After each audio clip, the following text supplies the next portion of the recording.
सारे देशवासियों को कांग्रेस के बारे में मालूम पड़ना चाहिए कि वो हिंदू लोगों के लिए उसने क्या क्या किया है। जस्टिस जीडी खोसला वो जज थे जिन्होंने नाथूराम गोडसे को सज़ा सुनाई थी।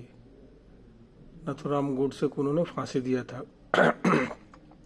गोडसे को फांसी पर चढ़ाने के बाद जज ने साहब ने अपनी किताब the end of Mahatma of the कैसेट फ्रॉज एंड जेज डायरी में पेज नंबर 305 और 306 पे बहुत विस्तार से उन्होंने बताया है कि अदालत ने गोडसे ने अपनी बात 5 घंटे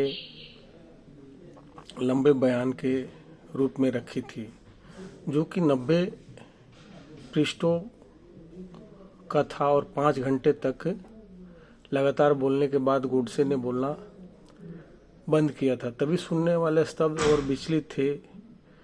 एक गहरा सन्नाटा था जब उसने बोलना बंद किया। महिलाओं की आंखों में आंसू थे और पुरुषों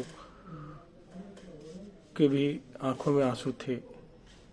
मुझे कोई संदेह नहीं है कि उस दिन अदालत में उपस्थित लोगों की जूरी बनाई जाती और लोगों को गोडसे पर फैसला देने को कहा जाता तो उन्होंने भारी बहुमत से गोडसे को निर्दोष करार दिया होता।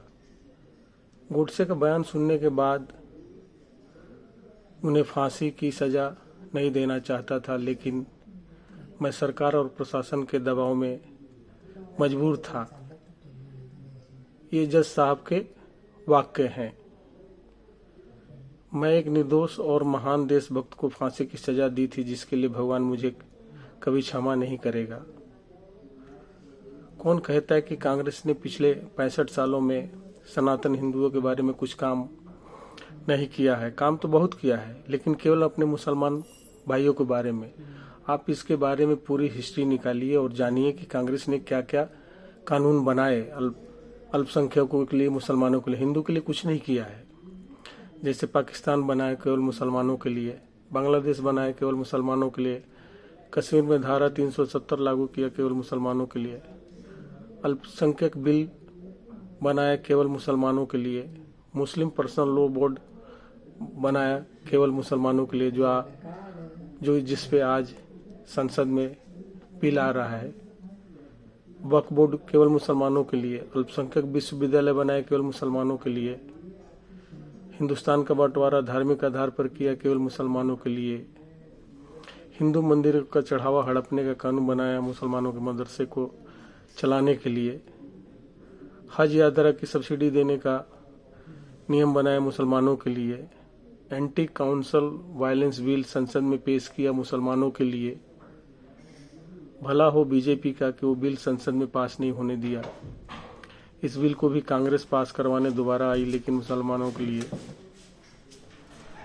और कहीं अगर यह बिल पास हो गया होता तो हिंदुओं को खत्म करने में मात्र 10 साल ही लगते। अगर किसी को कोई शक शुबा हो तो पूरा संसद का 65 साल का इतिहास खंगाले और पढ़ें और सारे लोगों को हिंदुस्तान में ये सारे बताएं।